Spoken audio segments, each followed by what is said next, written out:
Welcome to the Rugby Obsession Deep Dive. Before we jump into things today, just a quick reminder to subscribe to the Rugby Obsession YouTube channel and, sign up for our newsletter. Yeah, you really don't want to miss it. Exactly. The link is right down there in the description.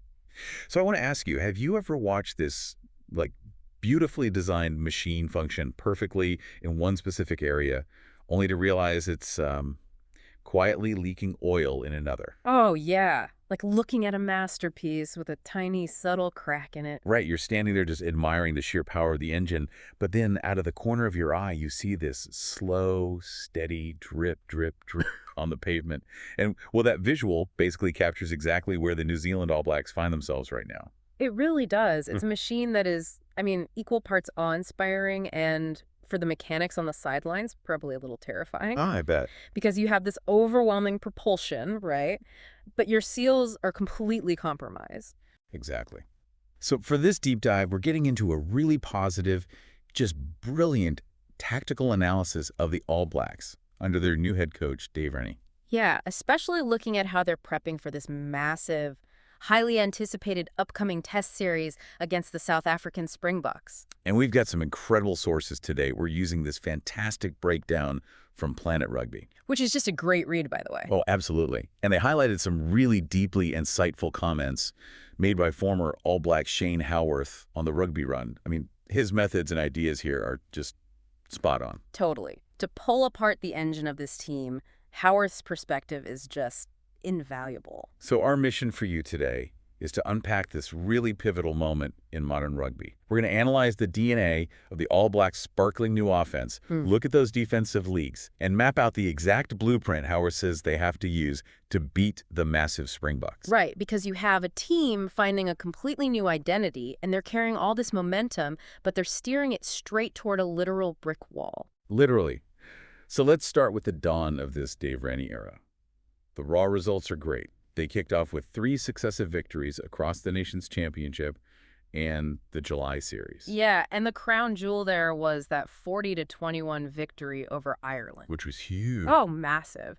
And it wasn't just a win on the scoreboard. The tactical commentary, it noted it as this very complete, fluid display. People are calling the attack sparkling, right? Yes, exactly. They're scoring points in ways that are just structurally very difficult to defend against. But, going back to our machine metaphor, Howarth points out this glaring issue with the defense.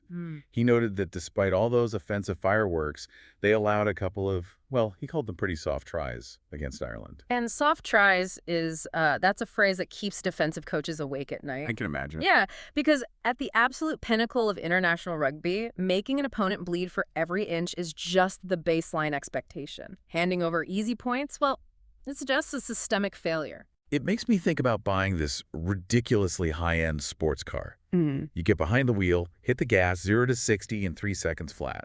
The engine roars, aerodynamics are flawless. Right. But then you park it, walk away, and realize the driver's side door just won't actually lock. Yeah, you have elite propulsion, but literally anyone can reach in and take the wheel. Exactly. But here's what I find so puzzling about Howarth's take on this. He's super positive. He doesn't seem to be hitting the panic button at all. No, not at all. He claims these defensive holes are easily fixed, saying it's just a connection thing for a group that's only played 3 tests together. Yeah. But let me challenge that for a second. Sure. These are elite, professional rugby players. Surely they know how to tackle.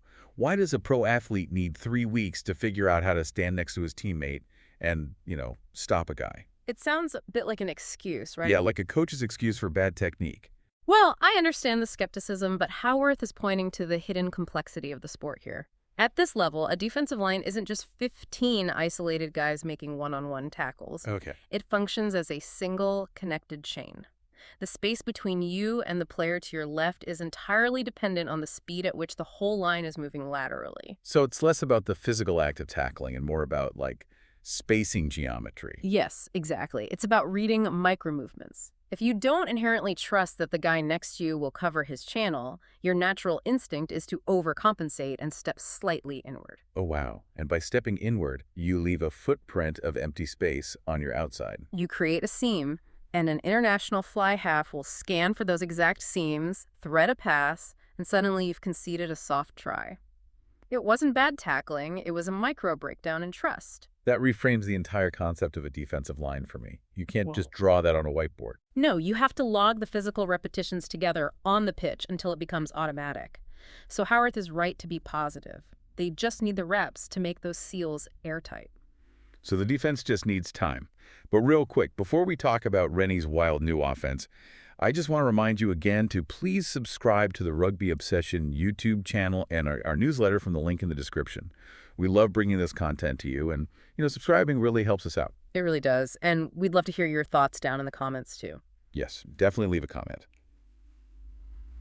Okay, so while the defense is a work in progress, Rennie's complete overhaul of their attacking system is already running at full speed. Oh, it's a fundamental philosophical shift. Right, because the old regime was heavily criticized for being way too conservative. Yeah, they played the percentages, low-risk kicking, basically just waiting for the opposition to make a mistake. But under Rennie, they've completely ripped up that conservative playbook. They're moving the ball from deep in their own territory with this incredible fluid variety. And Howarth observed a very specific tactical evolution here. When a New Zealand ball carrier steps up now, they operate within this sophisticated four-option web. Let's break that web down. Instead of just bracing for impact, the ball carrier has 4 active triggers. Option 1, run it themselves. Option 2, pass to an inside runner. Right. Option 3, pass to an outside runner. Or option 4, drop the ball backward to a trailing player. And to truly grasp why that specific structure is so devastating, you have to look at the biomechanics of the defender facing it. Well, Howarth actually compared this to Ireland under Joe Schmidt. When you run a multi-option attack at speed, it literally paralyzes the defensive line. Why does having 4 options freeze a professional tackler? It comes down to cognitive load. In a simple attack, the defender's brain processes one equation. The guy has the ball, I will tackle him. Sure. But with this 4-option web, the defender gets 4 conflicting spatial cues simultaneously. It's like opening 50 browser tabs at once on an old computer. That is the perfect analogy. The defender's mental processor gets a RAM overload. You force their brain to buffer for half a second. And a buffering defender is a beaten defender. Exactly. Let's look at the inside runner option. To defend that cut, you have to drop your center of gravity and plant your inside foot.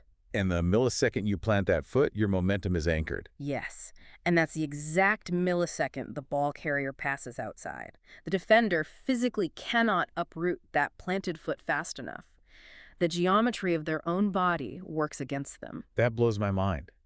You're systematically forcing the defender into a compromised posture before the ball is even passed. It's brilliant. It really is, but the cognitive load on the New Zealand players must be massive too. Oh, a staggering processing speed. They have to read hips, eye lines, weight distribution in a microsecond, while a 250-pound guy is trying to take their head off. Which brings us to the looming shadow over all this.